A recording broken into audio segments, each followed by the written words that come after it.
وقال الله تعالى في كلامه المجيد والفرقان الحميد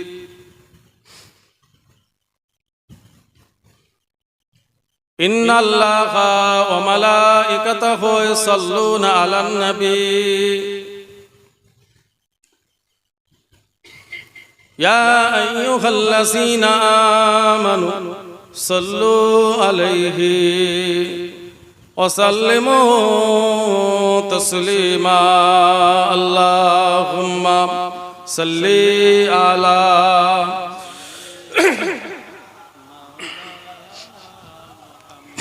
ما شاء الله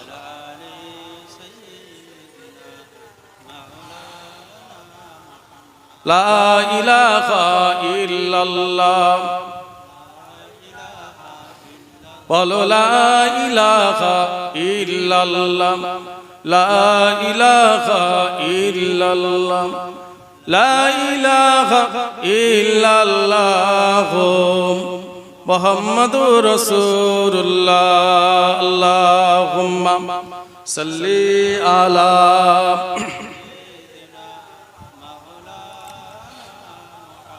একটু প্যার দিয়ে পড়েন ভালোবাসা দিয়ে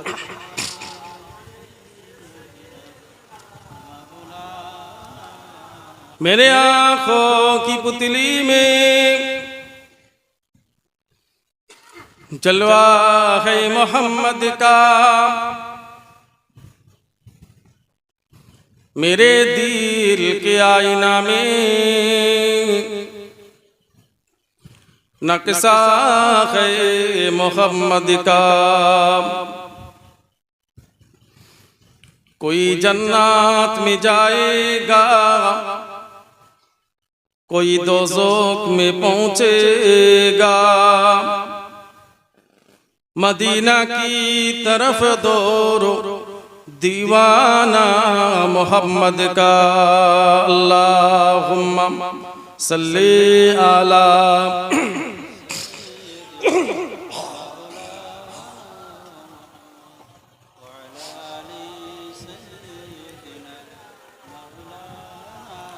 একটু জোরে পড়ে একটু ভালোবাসা দিয়ে পড়েন আব্বা একটু জোরে জোরে আল্লাহুম্মা সাল্লি আলা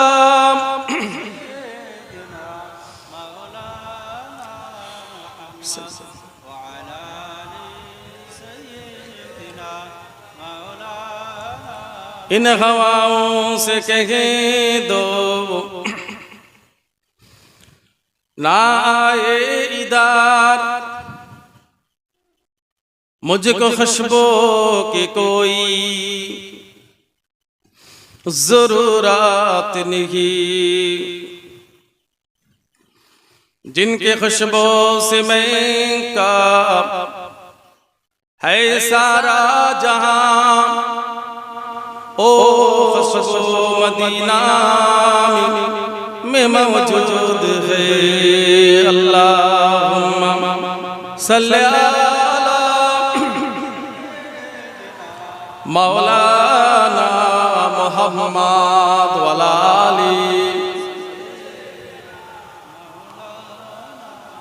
बोलो ला इलाहा इल्लल्लाह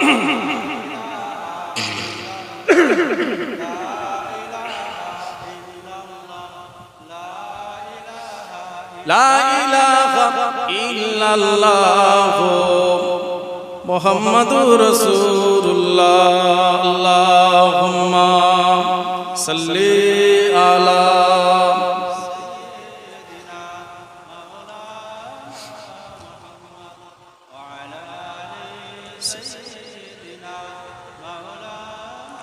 وقال الله تعالى في كلامه المجيد والفرقان الحميد تبارك الذي بيده الملك وهو على كل شيء قدير وقال الله تعالى في كلامه المزيد والفرقان الحميد কুল্লু মান আলাইহা ফান ওয়া ইয়াবকা ওয়াজহু রাব্বিকা যুল জালালি ওয়াল ইকরাম।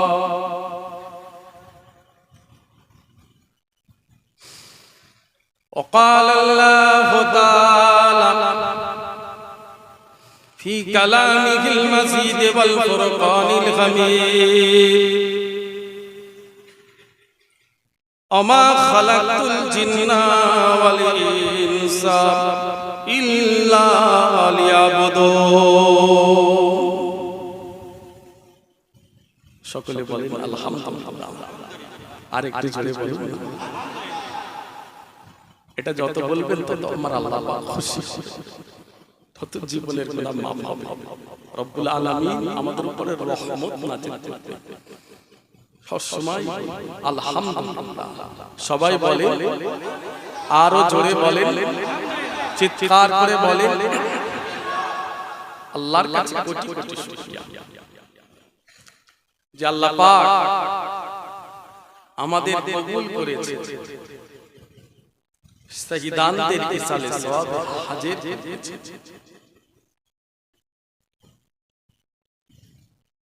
আমরা সবটাই আল্লাহর হাতে ছেড়ে ফেলেছি।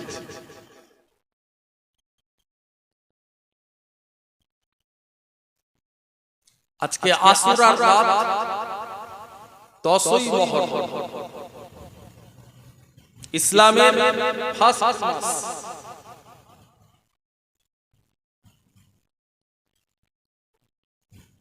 আমাদের জন্য এক মাস রোজা রাখা ফরজ।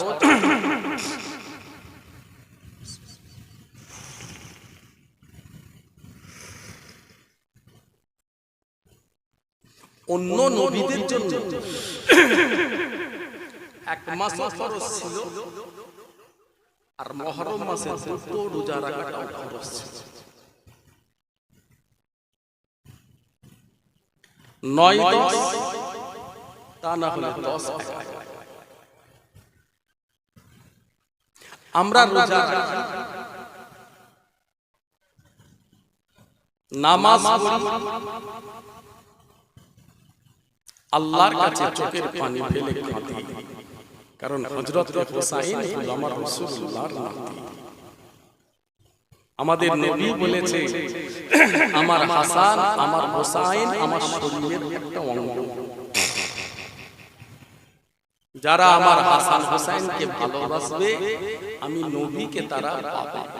জোরে বলবেন, আরেকটু জোরে বলবেন না। নবী রোজা রেখেছিলেন 10ই মুহররম। কেন রেখেছেন? মুসা নবীর উম্মতরা রোজা রেখেছে কেন? মুসা নবীকে আল্লাহ পাক আজাদ করেছিলেন, জয়ী করেছিলেন। আল্লাহ ফেরাউনকে ধ্বংস করেছিলেন 10ই মুহররম। বললেন না সুবহানাল্লাহ। এই জন্য মুসা নবীর উম্মতেরা রোজা রেখেছে। বিশ্ব নবী বললেন, মুসা আলাইহিস সালাম নবী, আমি মুহাম্মদ রাসূলুল্লাহ, তোমরা রোজা রাখছো, আমিও রোজা রাখি। সাহাবারা বললেন, ইয়া রাসূলুল্লাহ, ইহুদিদের অনুসরণ হবে। বিশ্ব নবী বললেন, ওরা একটা রাখছে, আমি দুটো রাখবো। আলহামদুলিল্লাহ, জোরে বললেন না আলহামদুলিল্লাহ। ইহুদিদের অনুসরণ যেন না হয়। ঘোড়ার রাত নয়, আজকের দিনই কিয়ামত হবে। ঘোরেন, সারা জীবন ঘুরবেন, কিছু কিছু দিন আছে, এই দিনগুলো একটু বেঁচে চলবে। আল্লাহ খুশি, কবরে তো যেতে হবে, সেখানকার জন্য তো কিছু কিছু হাসিল করতে হবে। এত সুন্দর একটা বেহেশতের বাগান, পরেজগাররা বসে আছেন, নামাজিরা বসে আছেন, রাসূলের আশিকরা বসে আছেন, হুসাইনের আশিকরা বসে আছেন। আমরা গুনাহগার ইনাদের পাশে যদি বসি, আমার ভাইজানেরা, ইসলামে অনেক ইতিহাস আজকে রাত্রিরে আপনারা সবাই জানেন। নূহ নবীকে আল্লাহ পাক তানার কাস্তি পাহাড়ে রুখে দিয়েছে, নূহ নবীর উম্মত বেঁচে গিয়েছে। আজকে রাত মুহররম মাসের 10 তারিখ। ইব্রাহিম নবী আলাইহিস সালাম মূর্তি পূজা পছন্দ করতেন না। বাপ দাদুরা মূর্তি পূজা করত, হুজুর এটা পছন্দ করতেন না। বাপ দাদুদের সঙ্গে লড়াই ছিল এটাই। ইব্রাহিম নবী মূর্তির সামনে দাঁড়িয়ে কথা বলতে চাইছে, মূর্তি কথা বলে না। হাত ধরেছে মূর্তি, কি খেতে চাও? তোমার কাছে আমার বাপ দাদুরা আসে, সিজদা করে, তোমাকে খোদা বলে, তুমি কি খাবে, কি করবে, কি বলবে, আমার সাথে দুটো কথা বল। ইব্রাহিম নবী বলছেন, মূর্তি কথা বলে না। হাত ধরেছে, হাতের কোনো লড়াচড়া না। ইব্রাহিম নবী হাতটা ধরলেন, হাত ইব্রাহিম নবীর হাতে চলে আসে। ইব্রাহিম নবী বলছেন, নিজের হাত বাঁচানোর ক্ষমতা নেই, আমাকে তুমি কি বাঁচাবে? এইভাবে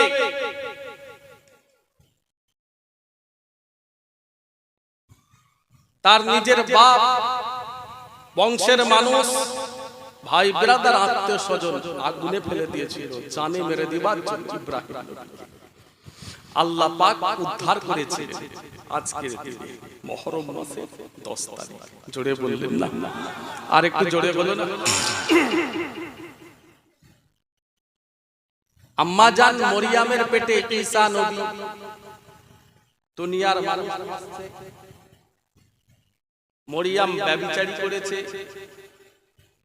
মরিয়মের চরিত্র খারাপ,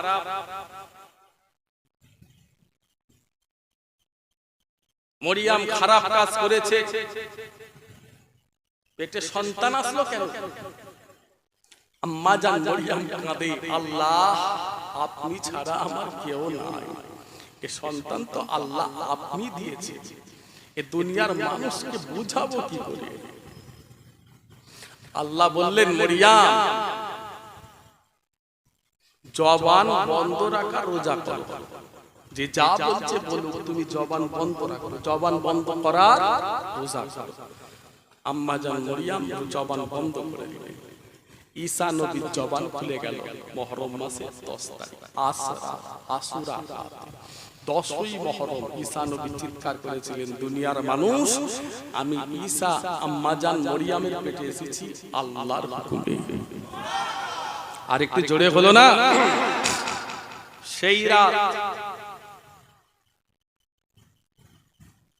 যেই রাতে ইউনূস নবীকে আল্লাহ উদ্ধার করেছিলেন মায়ের পেট, মাছের পেট থেকে, আজকে রাতটা সেই রাত। ইউসুফ নবীকে আল্লাহ জয়ী করেছিলেন, আইয়ুব নবীর বিমার সুস্থ করে দিয়েছিলেন। 10ই মুহররম সেই রাত, যেই রাত্রিরে আমার রাসূলের নয়নের মণি হযরত হুসাইন শহীদ হয়েছিল।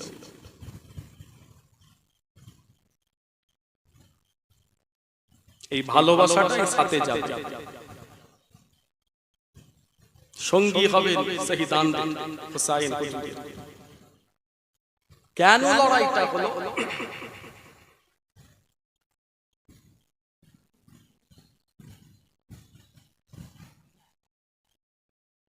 এজিদের সাথে কি সম্পত্তির লড়াই ছিল? হযরতে হুসাইন হুজুরের সাথে কি এজিদের জমি জায়গার লড়াই ছিল?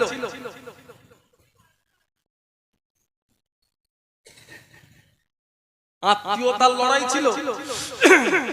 হযরতে হুসাইন হুজুরের সাথে এজিদের লড়াই একটা রাজনৈতিক লড়াই ছিল।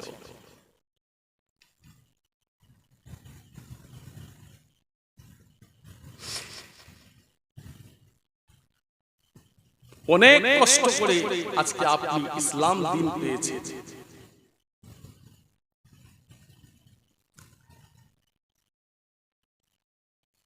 আমার ভাইজান, আজকে শহীদানদের নিয়ে কিছু আলোচনা হবে, দোয়া চাওয়া হবে, আল্লাহর কাছে আমরা কাঁদবো, চোখের পানি ফেলবো। আল্লাহ যেন আমাদেরও হযরতে ইমাম হাসান হযরতে ইমাম হোসাইনের সঙ্গী করে জান্নাত দান করে। জোরে বলেন না সুবহানাল্লাহ।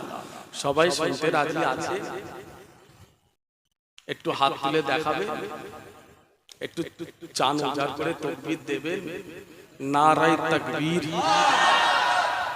সবাই একসাথে একটু জোরে তাকবীর দেবেন, নারায়ে তাকবীর। রাস্তায় যেসব ভাইগুলো ঘুরছে, বোনগুলো ঘুরছে, ওনারা যেন শুনতে পায়, একটু জোরে তাকবীর দেন, নারায়ে তাকবীর, নারায়ে তাকবীর। মারহাবা।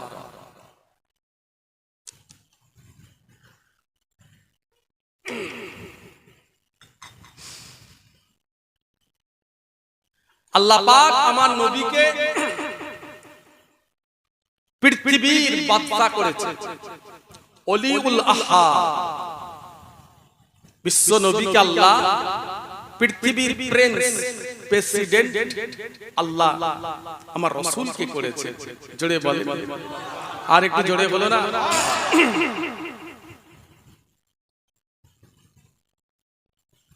সারা ইসলাম দেশের বাদশা বিশ্ব নবী। রাসূলুল্লাহ সবই জানতেন, এই সব কিছু ঘটবে আমাদের নবী সবই জানতেন। মুসলমান ঘরের ছেলেরা, নবীর উম্মতেরা, বিশ্ব নবী সারা পৃথিবীতে আল্লাহ আমার নবীকে নবী করে পাঠিয়েছেন। আল্লাহ আমার নবীকে রাষ্ট্র নেতা করেছেন। একটানা ভাইজান 10 বছর নবী রাষ্ট্র চালিয়েছে।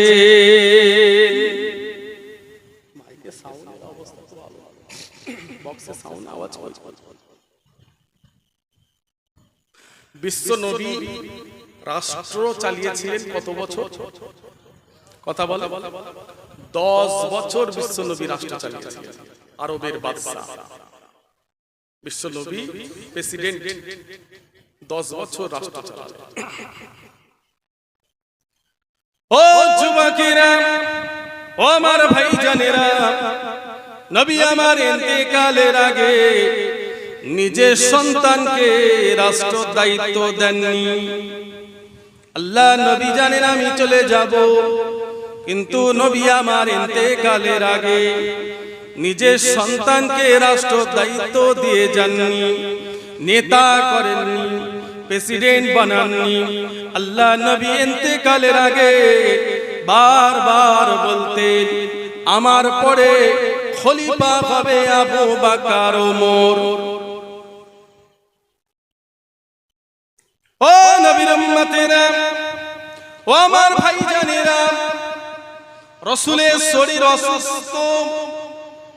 সাহাবারা জিজ্ঞাসা করলেন, ইয়া রাসূলুল্লাহ, হাবিবাল্লাহ, কে নামাজ পড়াবে? আল্লাহ রাসূল বলেছিলেন, আমার আবু বকর সিদ্দিক নামাজ পড়াবে। আর একটু জোরে বললেন না? সাউন্ড এরকম করছে কেন? ও এখন আলহামদুলিল্লাহ। ইশারা দিলেন নবী, আমার পরে আমার আবু বকর সিদ্দিক নামাজ পড়াবে। ইসলামের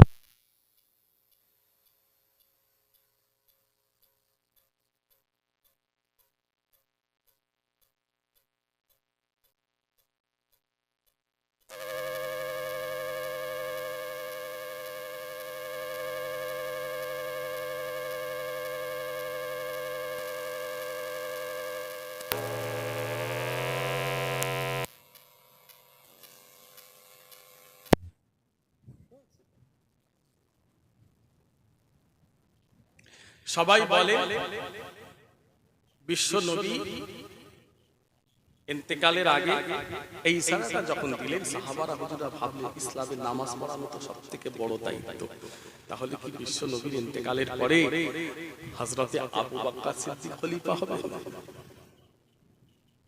রাসূলুল্লাহ শুয়ে আছেন, ডান পাশে হযরতে আবু বকর, বাম পাশে হযরতে ওমর ফারুক। জোরে বলুন, আর একটু জোরে হলো না? আল্লাহ রাসূল ইন্তেকাল করলেন, হযরতে আবু বকর হুজুর রাষ্ট্র দায়িত্ব পেলেন, খলিফা হলেন, আরবের প্রেসিডেন্ট হলেন, 2.5 বছর রাষ্ট্র চালালেন। কত বছর? জোরে বলে।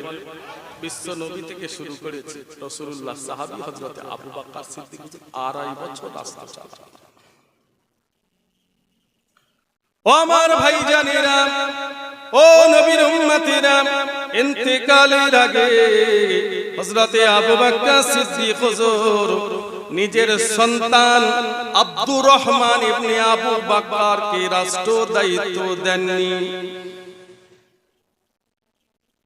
হযরতে আবু বকর হুজুর ইন্তেকাল করলেন, হযরতে ওমর ফারুক হুজুর রাষ্ট্র দায়িত্ব পেয়ে গেলেন। একটানা ভাইজান 10 বছর রাষ্ট্র দায়িত্ব পালন করলেন। আর একটু জোরে বললেন না? হযরতে আবু বকর হুজুর 2.5 বছর রাষ্ট্র দায়িত্ব পালন করেছিলেন, ইন্তেকাল করলেন। হযরতে ওমর ফারুক হুজুর রাষ্ট্র দায়িত্ব নিলেন, প্রেসিডেন্ট হলেন, ইসলাম জাহানে খলিফা হলেন, ইসলামে খলিফা হলেন। ইন্তেকালের আগে নিজের সন্তান আব্দুল্লাহ ইবনে আবু ওমরকে রাষ্ট্র দায়িত্ব দেন। বিশ্ব নবীর নীতি। ও আমার ভাইজানেরা, নবীর উম্মতেরা, হযরতে ওমর ফারুক হুজুর ইন্তেকাল করলেন, হযরতে উসমান হুজুর রাষ্ট্র দায়িত্ব পেয়ে গেলেন। একটানা 7 বছর রাষ্ট্র চালালেন। সারা দুনিয়ার জমিনে মুসলমান সারা পৃথিবীতে পৌঁছেছিল একতার বলে। বিশ্ব নবীর জামানায় ভাইজান এই একতা নষ্ট করার কারোর ক্ষমতা হয়নি। হযরতে আবু বকর সিদ্দিক হুজুরের জামানায় মুসলমানদের একতাও নষ্ট করার কারোর ক্ষমতা হয়নি। হযরতে ওমর ফারুক হুজুরের জামানায় মুসলমানদের একতা নষ্ট করার কারোর ক্ষমতা হয়নি। হযরতে ওমর ফারুক হুজুর যখন ইন্তেকাল হয়ে গেলেন, শাম দেশে একজন জন্ম নিল, যার নাম হলো আব্দুল্লাহ ইবনে সাবা। নামটা বলে, মনে রাখতে হবে এই নামটাকে মরণ পর্যন্ত। শাম দেশে ইহুদিদের মাঝখানে একটা মানুষ জন্ম হয়েছে, যার নাম হলো আব্দুল্লাহ ইবনে সাবা। এই মানুষটা ইহুদিদের বংশ থেকে জন্ম হয়েছে। নবীর জামানায় মুসলমানদের একতা নষ্ট করা তার সাহস হয়, কারো সাহস হয়। হযরতে আবু বকর হুজুর, হযরতে ওমর ফারুক হুজুরের জামানাতেও সাহস হয়। হযরতে ওমর ফারুক যখন চলে গেলেন, ও বেরিয়েছে। নামগুলো মনে রাখবেন: শাম দেশ, সিরিয়া, মদিনা। নামগুলো বলে, শাম, সিরিয়া, মদিনা। মুসলমানের জুব্বা পরে, মুসলমানের লিবাস পরে, টুপি পরে, দাড়ি মুখে নিয়ে শাম দেশ থেকে চলে আসে মদিনা। নামটা কি বললাম? আব্দুল্লাহ ইবনে সাবা। যার নেতৃত্বে মুসলমানদের একতা শেষ হয়ে গেছে, আজও সেই একতা ফিরে আসে। আব্দুল্লাহ ইবনে সাবা এই মুসলমানের পোশাক পরে, মুসলমানের নাম নিয়ে মদিনায় চলে আসে। তখন ক্ষমতায় আছে, খলিফায় আছে হযরতে উসমান হুজুর। হযরতে উসমান হুজুর খুব ঠান্ডা মানুষ, খুব দয়ালু মানুষ। এই সুযোগটাকে কাজে লাগিয়েছে। কেন? স্বর্ণের যুগ বলা হয়। এত দ্রুত ইসলাম পৃথিবীতে পৌঁছে যাচ্ছে, সারা বিশ্বে ইসলাম ছড়িয়ে যাচ্ছে। ইসলামকে মানুষ ভালোবেসে ইসলামকে মেনে নিচ্ছে। জোরে বলে, আর একটু জোরে হলো না? এই একতার বলে, এই একতাকে নষ্ট করতে হবে। মুসলমানদের এই একতাটাকে ভেঙে দিতে হবে। এই আব্দুল্লাহ ইবনে সাবার নেতৃত্বে বেশ কিছু মানুষ সে মদিনায় তৈরি করে ফেলল। মুসলমানদের মাঝখান থেকে সে ঢুকে গেল, সাধারণ মুসলমানের কাছে গিয়ে বোঝাতে শুরু করলো, তোমরা উসমানকে খলিফা হিসাবে মানছো কেন? উসমান কি নবীর জামাই? নবীর জামাই আলী, আলী খলিফা না হয়ে উসমান কেন খলিফা হবে? উসমানের কাজকর্মগুলো দেখছো, ছোট ছোট বাচ্চাদের ধরে বিভিন্ন এলাকায় গভর্নর তৈরি করে দিচ্ছে। সাধারণ মানুষের কাছে ঢুকে গিয়ে মুনাফিকি শুরু করে দিল। উসমান রাদিয়াল্লাহু তাআলা নিজের সম্পদ নয়, জনগণের সম্পদ, গনিমাতের মাল আত্মীয়স্বজনদের বন্টন করছে। কিছু মানুষের কাছে, মুসলমান সাধারণ মানুষের কাছে ঢুকে গিয়ে বুঝাতে বুঝাতে বেশ কিছু তৈরি করে ফেলেছে, নিজের পিছনে কিছু মানুষ তৈরি করে ফেলেছে। যখন তৈরি করে ফেলেছে, ওসমানের কাছে হাজির হলো, ওসমান, আমি আব্দুল্লাহ ইবনে সাবা আরবের কিছু একটা দায়িত্ব পেতে চাই, আমাকে একটা দায়িত্ব দাও। তাকে বলছে হযরতে উসমান হুজুর খলিফা। হযরতে উসমান বলছে, না, তোমার মধ্যে ইহুদিদের গন্ধ আছে, তুমি ইহুদির মুসলমানের লেবাস পরে মুসলমানদের ক্ষতি করার জন্য মদিনায় এসেছো। জোরে বললেন না? আর একটু জোরে বলো না। এই কথাটা যখন বলেছে, আব্দুল্লাহ ইবনে সাবা খুব রাগ হয়ে গেছে। এত বড় অপমান করলো, উসমানকে আর জিন্দা রাখবো না, আমি শেষ করে দেবো। জিলহজ মাস, আম্মা জান আয়েশার সাথে নবীর বড় বড় সাহাবারা হজ করতে চলে গেছে। এই সুযোগটা কাজে লাগিয়ে হযরতে উসমান হুজুরকে শহীদ করলো আব্দুল্লাহ ইবনে সাবা। ও যুবকেরা, ও আমার ভাইজানেরা, আরবের ক্ষমতায় চলে আসেন হযরতে আলী হুজুর। একটানা 10.5 বছর রাষ্ট্র চালালেন। ইন্তেকালের আগে ভাইজান হযরতে হাসান হুজুরকে নিজের রাষ্ট্র দায়িত্ব দিয়ে যাননি, হযরতে হুসাইনকে রাষ্ট্র দায়িত্ব দেননি।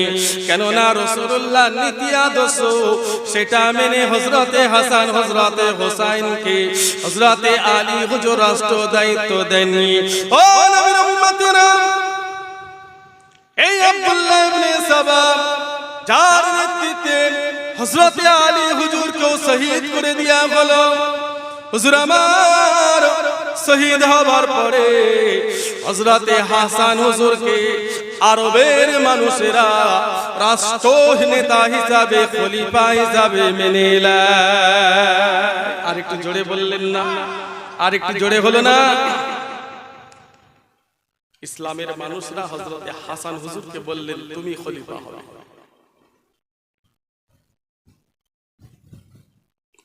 হযরতে হাসান হুজুর রাষ্ট্র দায়িত্ব পেলেন।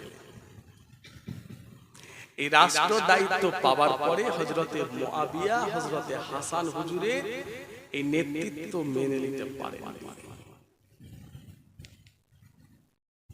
ও যুবকেরা, নবীর উম্মতেরা, ও আমার ভাইজানেরা, হযরতে মুআবিয়া আমার হাসান হুজুরের রাষ্ট্র দায়িত্ব যখন পেয়ে গেলেন, খলিফা হয়ে গেলেন, ওই খলিফা নেতৃত্ব হযরতে মুআবিয়া রাদিয়াল্লাহু তাআলা হুজুর আমার মেনে নিতে পারলেন না। ভাইজান, কেন মেনে নিতে পারেননি?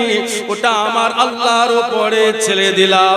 হযরতে হাসান হুজুর খুন খারাপি পছন্দ করতেন না, ঝগড়া ফ্যাসাদ পছন্দ করতেন না। মুসলমানের লড়াই, মুসলমানের ঝগড়া হযরতে হাসান হুজুর পছন্দ করতেন না। যখন হুজুর আমার দেখতে পেলে হযরতে মুআবিয়া আমাকে মেনে নিতে পারেননি, হুজুর নিজের ক্ষমতা হযরতে মুআবিয়া হুজুরের হাতে তুলে দিলে। মুসলমানের ঝগড়া, লড়াই, খুন খারাপি হযরত হাসান হুজুর এটাকে পছন্দ করলেন না।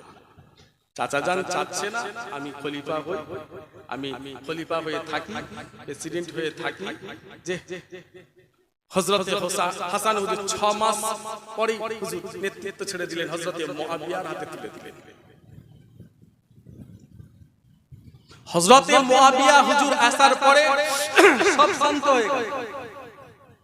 হিন্দুস্তান থেকে শুরু করে পাকিস্তান, আফগানিস্তান থেকে কাবুল, কান্দাহার থেকে শুরু করে সারা আরব সব কিছুর খলিফা খেলাফতি হযরত মুআবিয়া রাদিয়াল্লাহু তাআলা দায়িত্ব পালন করলেন।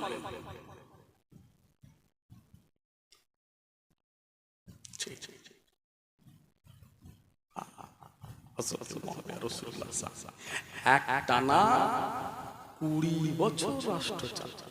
কত বছর? জোরে বলে 20 বছর।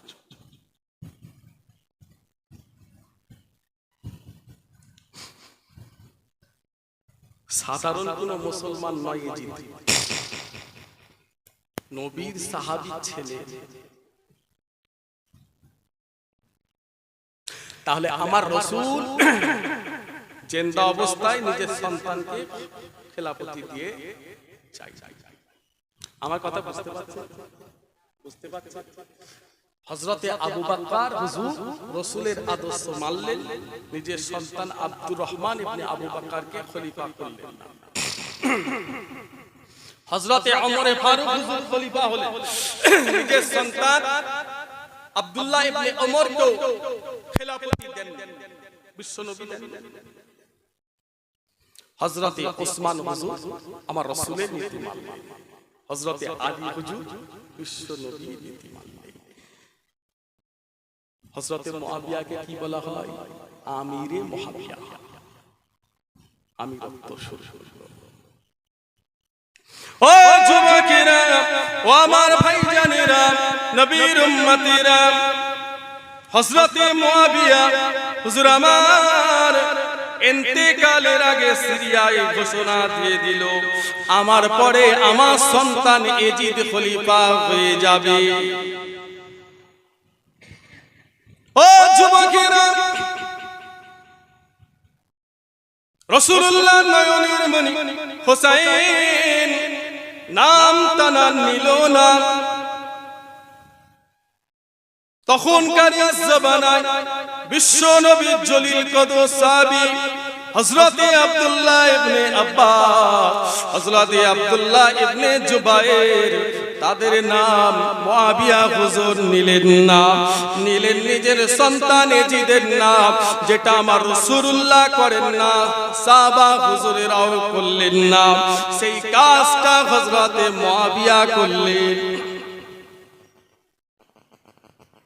ও যুবকেরা, ও আমার ভাইজানেরা, তখন এজিদের বয়স হলো 24।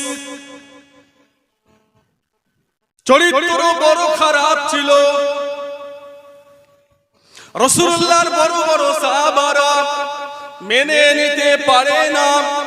হযরতে হোসেন বললেন, যে চেয়ারে আমার নানা জান বসেছেন, যে চেয়ারে হযরতে আবু বকর বসেছেন, হযরতে আলী ওসমান বসেছেন, হযরতে ওমর বসেছে, সেই চেয়ারে এজিদ বসবে না, না এই চেয়ারে আমি হোসেন বসতে দেব না।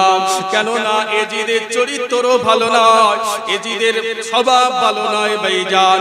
নিজের দরবারে আরবের মেয়েদের নিয়ে এসে নাচাতো এজিদ, ঢোল তবলা বাজাতো। সাধারণ মুসলমান নবীর উম্মতেরা, এজিদের স্বভাব এত খারাপ ছিল যে নারীরা নাচতে চাইতো না, নিজের দরবারে ঢোল বাজাতো, তবলা বাজাতো। নারীরা নাচতে চাইতো না, কাঁদতো, তাদের শরীর মেরে ক্ষত বিক্ষত করত।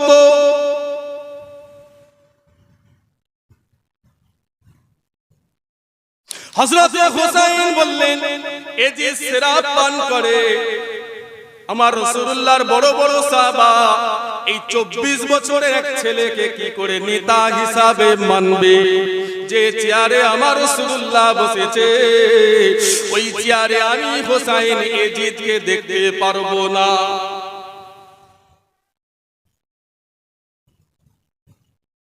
বাড়া ভালো, বেশি বাড়া ভালো না। বাড়া ভালো, বেশি বাড়া ভালো। সাদা কালো, লম্বা গেঁড়া, বিভিন্ন ইসলামের দেশের মানুষ, বিভিন্ন দেশের মানুষ, নাইজেরিয়ার মানুষ বিরাট লম্বা কালো, ইন্দোনেশিয়ার মানুষ ছোট্ট ফর্সা নাকচাপটা, চীনের মানুষ যে এইভাবে, অন্যান্য দেশের বিভিন্ন, এই সমস্ত সব তো মুসলমান, সব এক ছিল। এত জঘন্য এই 24 বছরের লম্পট, একে আমার নবী সাহাবারা মানবে কি করে? বেশ কিছু রাসূলুল্লাহ সাহাবা, বহু সাহাবা এজিদের নেতৃত্ব মানতে চাই। এই মুআবিয়া কি করল?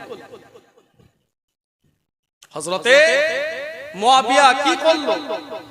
রাসূলুল্লাহ নিজের সন্তানকে রাষ্ট্র নেতা করেননি। হযরতে আবু বকর নবীর আদর্শ মানলেন, হযরতে ওমর মানলেন, হযরতে আলী মানলেন, হযরতে ওসমান মানলেন, সমস্ত সাহাবা রাসূলুল্লাহ নীতি মানলেন। হযরতে মুআবিয়া কি করল?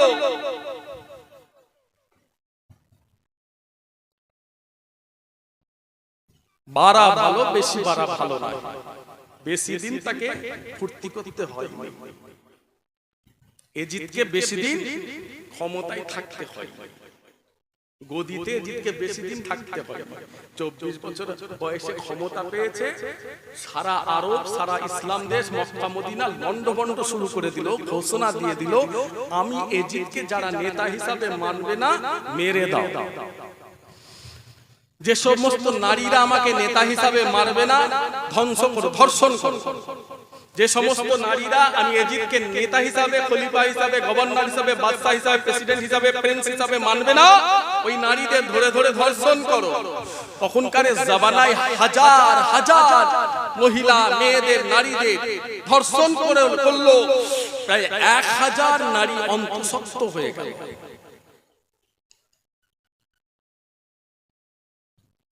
আমার রাসূলুল্লাহ যে সমস্ত সাহাবারা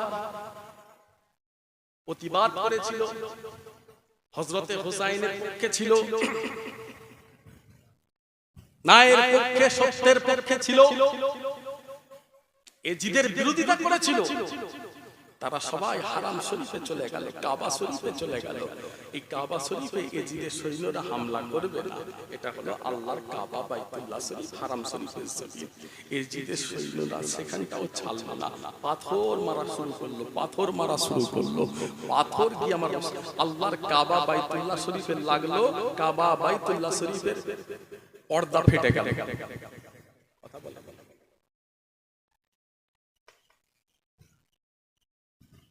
এবারে বলেন, এজিদ ক্ষমতা পেয়েছিল কত বছর বয়সে? কথা বলবেন না? সবাই বলে। রাষ্ট্র নেতা হিসাবে ছিল কত বছর বয়স? প্রেসিডেন্ট ছিল কত বছর? 3 বছর 8 মাস। কত বছর? অর্থাৎ এজিদের বয়স 27 বছর 8 মাস। নবীর গোলাম মুসলমান মেনে নিতে পারেনি। ও নবীর উম্মতেরা, ও আমার ভাইজানেরা, মুসলমান ঘরের ছেলেরা, হযরতে হুসাইন মদিনা থেকে রওনা দিয়ে দেয় মক্কায়। আল্লাহ নবী সাহাবারা রুখে দিলেন, হুসাইন কোথায় যাবে? মক্কা শরীফে যাব, না যাওয়া হবে না। এজিদ ক্ষমতায় এসে গেছে, নেতা হয়েছে, প্রেসিডেন্ট হয়ে গেছে। এজিদের এই ক্ষমতায় আসার পরে সারা আরব ইসলাম জগৎ ধ্বংস শুরু করে দিয়েছে, তোমার মক্কা শরীফে যাওয়া যাবে না। হযরতে হুসাইন বললেন, ও রাসূলুল্লাহ সাহাবারা, তোমরা আমাকে রোকো না, তোমরা আমাকে আটকো না। যে চেয়ারে আমার নবী বসেছেন, নানা জান বিশ্ব নবী বসেছেন, সেই চেয়ারে হুসাইন দেখতে পারবে না ইয়াজিদকে। আমি মক্কা শরীফে যাব। আল্লাহ নবী সাহাবারা রুখে দিলেন না, যেও না।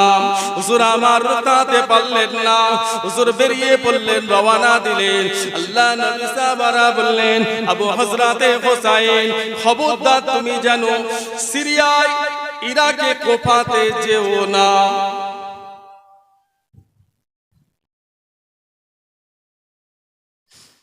হযরতে হুসাইন রওনা দিলেন মদিনা শরীফ থেকে মক্কা শরীফ।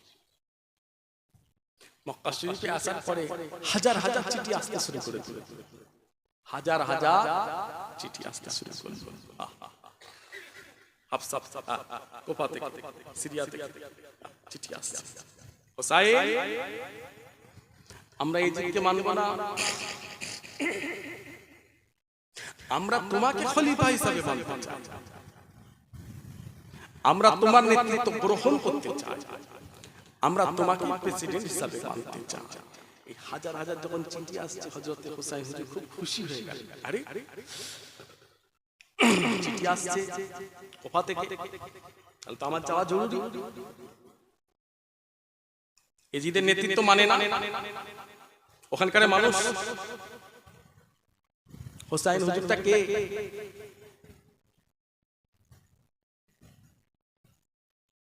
দুনিয়া যতদিন থাকবে হযরতে হুসাইনকে মানুষ ভালোবাসবে, হুসাইন হুজুরের নাম শুনলে মানুষ ভালোবাসায় কাঁদবে। জোরে বলুন, আইডি জোরে হলো না? পৃথিবী যতদিন বেঁচে থাকবে এজিদের নাম শুনলে মানুষ কাল দেবে, ঘৃণা করবে। খালি মুসলমান নয়, কোন ধর্মের মানুষ নিজের সন্তানের নাম এজিদ রাখবে না।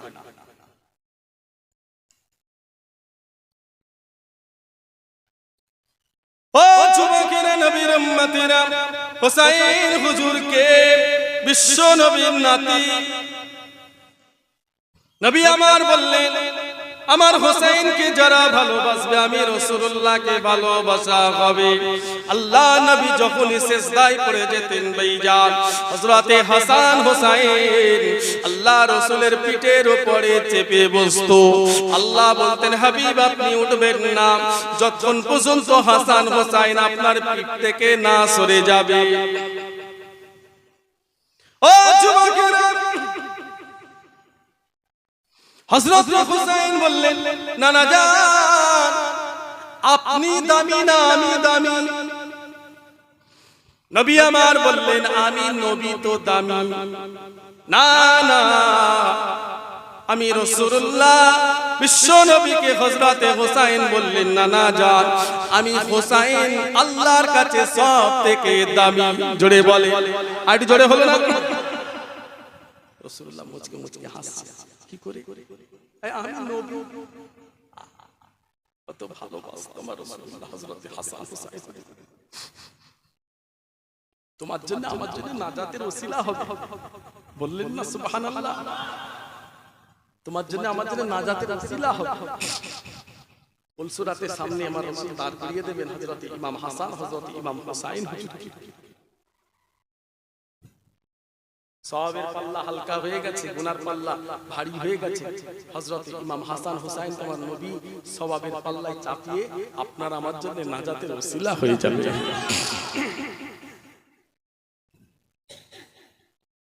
নবীর উম্মতেরা, নবী আমার বললেন, কি করে দামি? ইয়া রাসূলুল্লাহ, হাবিবাল্লাহ আপনার নানির নাম কি? নবী আমার বললেন, হযরতে ইমাম হুসাইন বললেন, আমার নানি জানের নাম হলো আম্মা জান হযরতে খাদিজা, যে খাদিজাকে আমার আল্লাহ পাক স্বয়ং সালাম দিয়েছে। একটি কারণে ভাইজান খাদিজার উপরে আল্লাহ ভালোবাসা, আল্লাহ কবুল করেছিলেন খাদিজাকে। আমার রাসূলুল্লাহকে এত ভালোবেসেছে, এত মহব্বত করেছে, এত প্যার করেছে। আম্মা জান খাদিজা নিজের সম্পদ আল্লাহ রাসূলের কদমে কুরবান করেছে। আল্লাহ খুশি হয়ে গিয়ে আম্মা জান খাদিজাকে সালাম দিয়েছে। ইমাম হুসাইন ওটা কে জানে?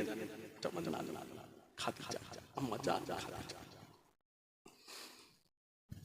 ও আমার ভাইজানেরা, হুসাইন হুজুর বললেন, ইয়া রাসূলুল্লাহ, হাবিবাল্লাহ, আমার আম্মা জান কে? আমার আম্মা জান হলো সাইয়্যিদাতুন নিসা ইয়া আহলাল জান্নাত, রাসূলুল্লাহর মেয়ে ফাতেমা, যে ফাতেমাকে আল্লাহ পাক জান্নাতের নেত্রী করেছে। দুটো কারণে ভাইজান আল্লাহ ফাতেমাকে জান্নাতি করেছে। এক নম্বর, ফাতেমার জান চলে যাবে, ফাতেমার শরীর থেকে পর্দা সরবে না। ও আমার ভাইজানেরা, ও নবী উম্মতিরা, ফাতেমা স্বামীকে এত ভালোবাসতো, সংসার এত মহব্বত করত, অভাবে সংসার, কষ্টের সংসার, জীবনে কোনোদিন আলী হুজুরকে কষ্ট দিত না। এই কাজ আমার আল্লাহ দরবারে পছন্দ হয়ে গেছে। আমার আল্লাহ খুশি হয়ে ফাতেমাকে জান্নাতি করে দিয়েছে। আর একটু জোরে বলে বলা, ইয়া রাসূলুল্লাহ, এটা আমার আম্মা, বিশ্ব নবীর মেয়ে ফাতেমা আমার আম্মা। রাসূলুল্লাহ মুচকে মুচকে হাসছে। দয়ার বিশ্ব নবী চোখ বন্ধ করে রাসূলুল্লাহ হাসছে। কি বলছে হুসাইন? ইয়া রাসূলুল্লাহ, আমার নানা জান কে আপনি জানেন? আমার নানা জান হলো আল্লাহর হাবিব বিশ্ব নবী। আর একটু জোরে বললেন না? আর একটু জোরে হলো না? সেই হযরত হুসাইন হুজুরের কথা বলছি। মক্কা শরীফে যখন হুজুর এসে পৌঁছে গেলেন, রাসূলুল্লাহ সাহাবী নিজের চাচাতো ভাই হযরতে মুসলিম ইবনে আকিল রাদিয়াল্লাহু তাআলা আনহুকে ডাকলেন। ওফা থেকে চিঠি আসছে হাজার হাজার, আমি রওনা দেব ওফাতে। ওখানকার লক্ষ লক্ষ মানুষ আমাকে খলিফা হিসাবে মানতে চায়। আমি যাবার আগে তুমি আমার দূত হয়ে, প্রতিনিধি হয়ে একবার ওফাতে যাও। সেখানে গিয়ে ফিল্ডে গিয়ে অবস্থাটা একবার গিয়ে দেখ। বাস্তবে তারা আমাকে খলিফা হিসাবে মানতে চায়। আমি যাবার আগে তোমরা একবার যাও। হযরতে মুসলিম ইবনে আকিল রাদিয়াল্লাহু তাআলা আনহু হুসাইন হুজুরের চাচাতো ভাই, তিনি রওনা দিলেন দূত হিসাবে, প্রতিনিধি হিসাবে রওনা দিলেন।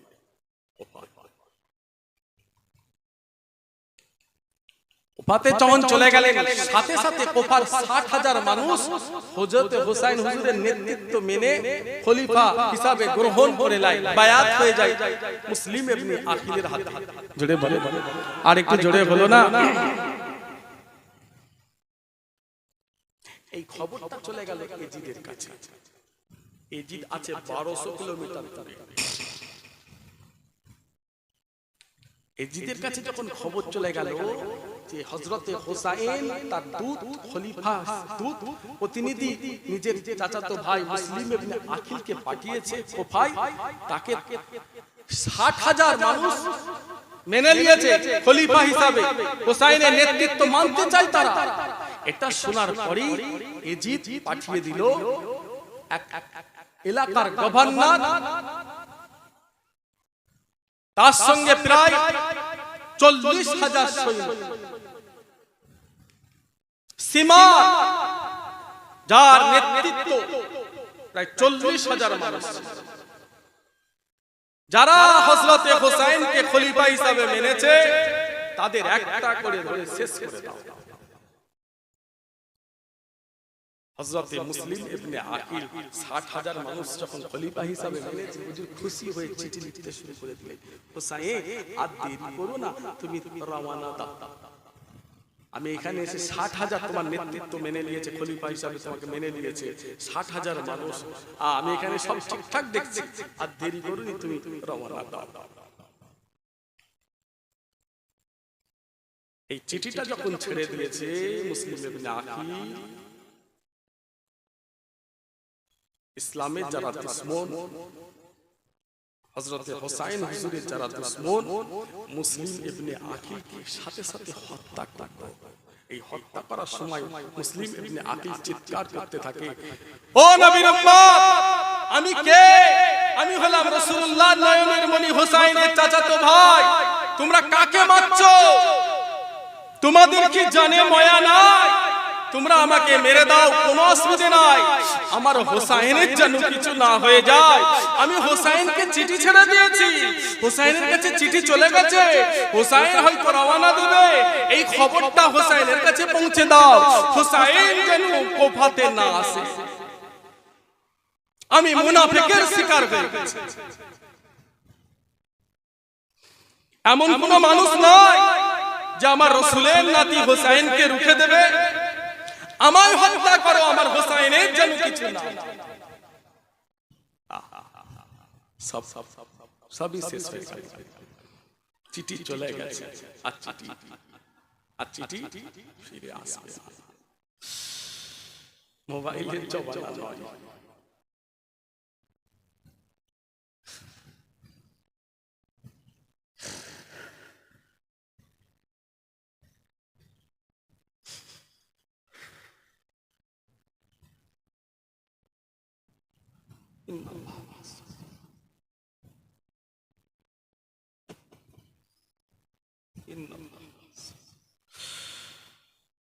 মোবাইলের জমানা তো নয়, ফোন করে দেবে, হোসাইন খবরদার আসুনি, এখানে অবস্থা ভালো নাই, আসলে তোমাকে শহীদ করে দেবে, এরা শহীদ করার প্ল্যান তৈরি করেছে, এই যে তোমাকে শেষ করে, এই সব বলা, চিঠি চলে গেছে, আর চিঠি ফিরে আসবে না। আর এই বলার মতো আর কেউ নাই। আমার ভাইজান হযরতে হোসাইন হুজুর যখন মুসলিম ইবনে আকিলের চিঠি পেয়ে গেলেন, হুজুর আর দেরি করলেন না। রাসূলুল্লাহর প্রায় 60 জন বংশ, এরপরে 80 জন মানুষকে নিয়ে হযরতে হোসাইন হুজুর রওনা দিলেন। কোথায়? সিরিয়া, ইরাক, কুফা। ওরা আমাকে মানবে খলিফা হিসাবে। আমার নানা জান যে চেয়ারে বসেছে, সেই চেয়ারে ইজিদকে আমি বসতে দেব না। খলিফা হিসাবে ওরা আমাকে মানতে চায়। আমার চাচাতো ভাই মুসলিম ইবনে আকিল চিঠিতে আমায় জানিয়ে দিয়েছে, সিঙ্গেল গ্রিন, আমি রওনা দিলাম।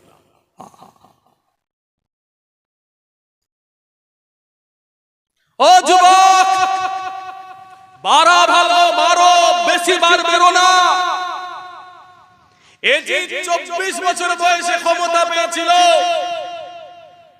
হযরতে হুসাইনকে যখন শহীদ করলো, সারা ইসলাম দেশ মক্কা মদিনা যখন তছনছ করে দিল, নারীদের ধর্ষণ করলো, নারীদের অন্তঃসত্ত্ব করলো, মুসলমানদের কতল করলো, ইসলামের মানুষেরা হুসাইন হুজুরের এই শহীদ মেনে নিতে পারে না, রুখে দাঁড়ালো। হুসাইনের পক্ষে নবীর গোলামরা রুখে দাঁড়ালো। হযরতে হুসাইন হুজুরকে শহীদ করার পরে তারা এজিদকে আর গদিতে বসতে দিল না, গদি থেকে এজিদকে ফেললো।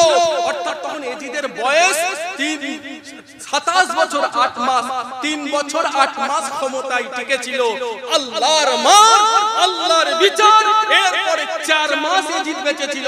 অর্থাৎ 28 বছর বয়সে এজিদকে আল্লাহ ধ্বংস করে দিল। জোরে বলো।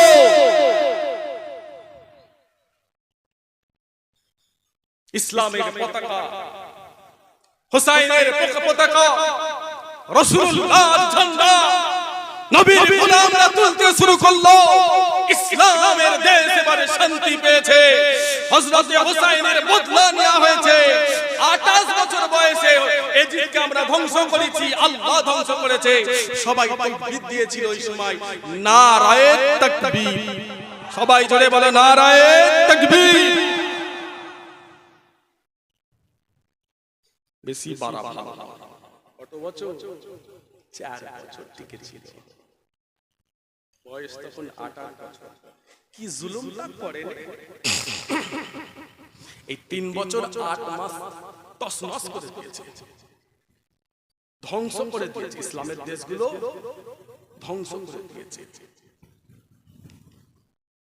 হযরত হুসাইন হুজুর রওনা দিলেন। আপনাদের কি কষ্ট হচ্ছে? শুনবেন না? কতজন শুনবেন না? হাত তোলেন তো। ঠিক আছে, কাঁদলে একটু হাসতে হবে, আর করা যাবে। আল্লাহ আছে। আমরা ছোট মুখে বড় কথা বলতে পারবো না, আমরা অতি ছোট মানুষ।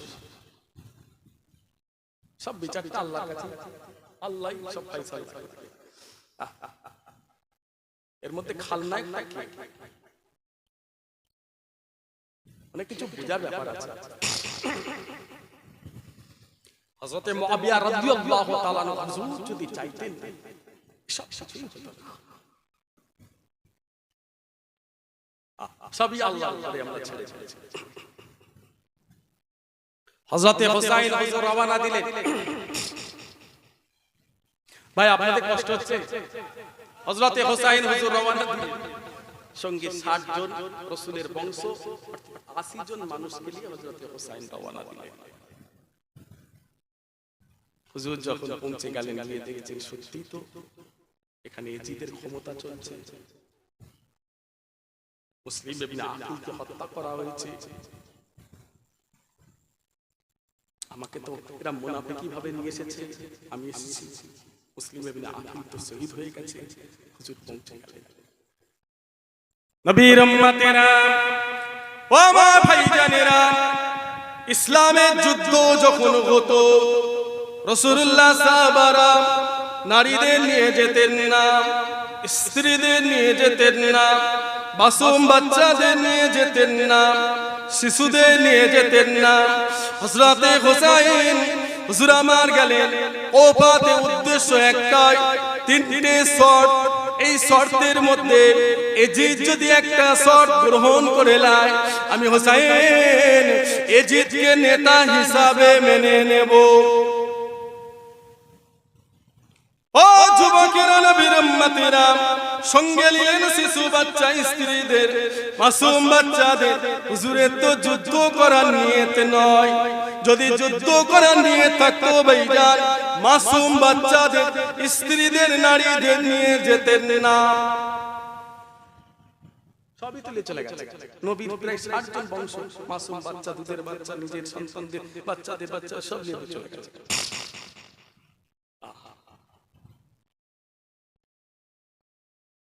সিমারের নেতৃত্বে যখন হযরত হুসাইনকে ঘিরে ফেলা হলো, হযরত হুসাইন হুজুর চিৎকার করলেন, তোমরা আমাকে এজিদের সঙ্গে সাক্ষাৎ করতে দাও। এরা কারা? খ্রিস্টান নয়, ইহুদি নয়, অন্য কোন ধর্মের মানুষ নয়, এরা সব মুসলমান। মুসলমানের সাথে মুসলমানের। হযরতে হুসাইন হুজুর নামাজ পড়ছেন ফজরে, এরা হযরতে হুসাইনের পেছনে নামাজ পড়ছে। ইমাম হযরতে হুসাইন, যারা হুসাইন হুজুরকে শহীদ করবে, তারা হযরতে হুসাইন হুজুরের পিছনে ফজরের নামাজ পড়েছে।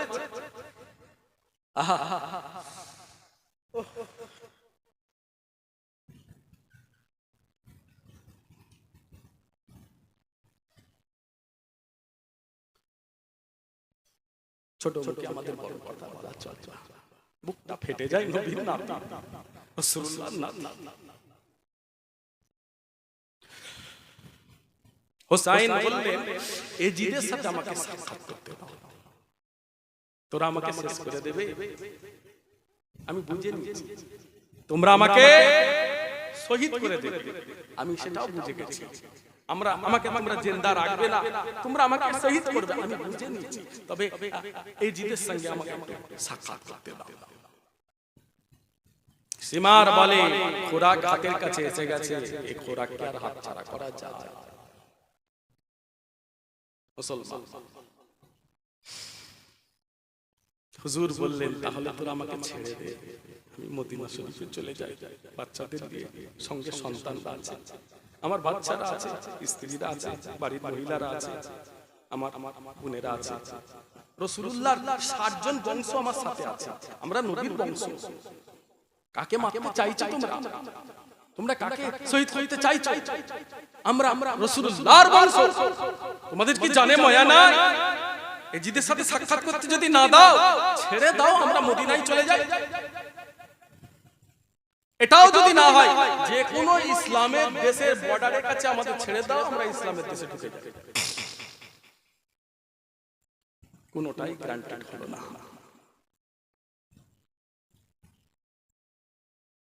খুব খারাপ বিয়ে করলো হযরত হুসাইন হুজুর রাসূলুল্লাহ 60 জন বংশ 80 জন শেষ করা। মাসুম বাচ্চা, দুধের বাচ্চা, আলী আজকার বুকটা ফেটে যাচ্ছে। মাসুম বাচ্চা, দুধের বাচ্চা সব সাথে করে নিয়ে চলে গেছে।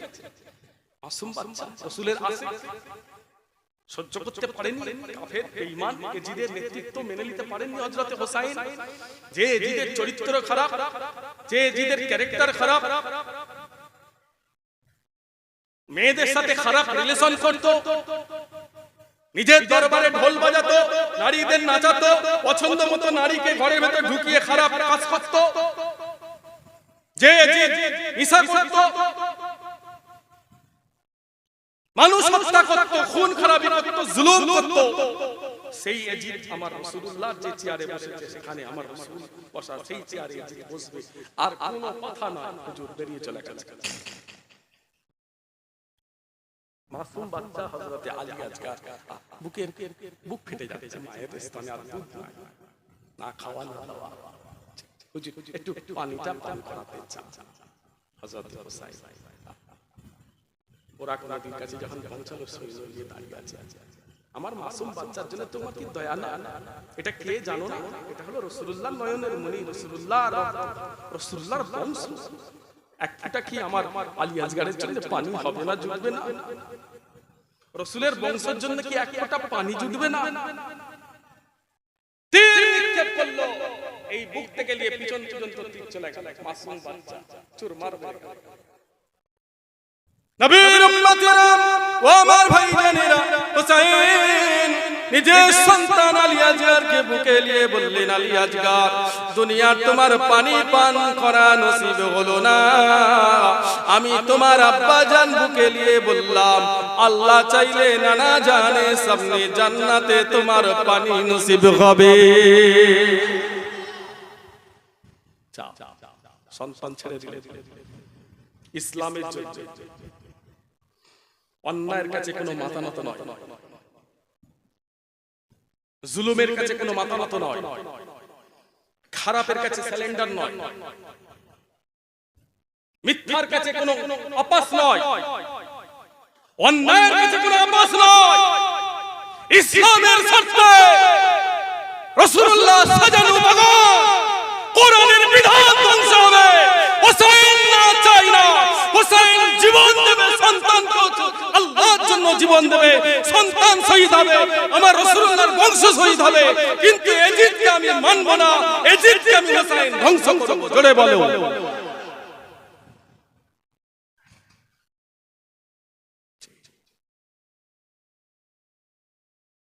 তোমার মত না 2 লাখ টাকার জন্য পাচারছো, 1 লাখ টাকার জন্য পাচারছো, তেলে তেল মারছো। তোমার মত নেতার পায়ে তেল মারছে, পাচাই তেল মারছে, অন্যায় করুক, জুলুম করুক, যা পারে করুক। আমার নেতা কিছু যদি 2 লাখ 5 লাখ টাকা হয়, 10 লাখ টাকা হয়, কি করছে? কি করছে? নবীর উম্মতেরা ও আমার ভাইজানেরা, ও যুবকেরা, মুসলমান ঘরের ছেলেরা, যতদিন বেঁচে থাকবেন এই জবান থেকে মিথ্যা বলবেন না, এই জবান থেকে কারোর উপরে জুলুম করবেন না, ওয়াদার খিলাফ করবেন না, আমানতের খিয়ানত করবেন না। মুসলমান যতদিন বেঁচে থাকবেন লজ্জা স্থানের হেফাজত করুন।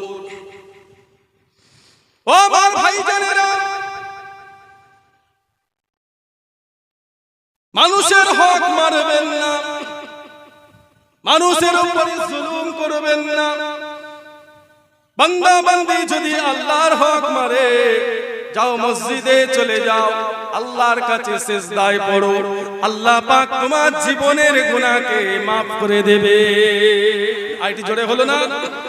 আল্লাহ পাক মেরেছেন নামাজ পড়া, রোজা রাখেন, আল্লাহ বলেছেন সিজদায় গিয়ে আল্লাহকে বলুন, আল্লাহ maaf করে দেবে।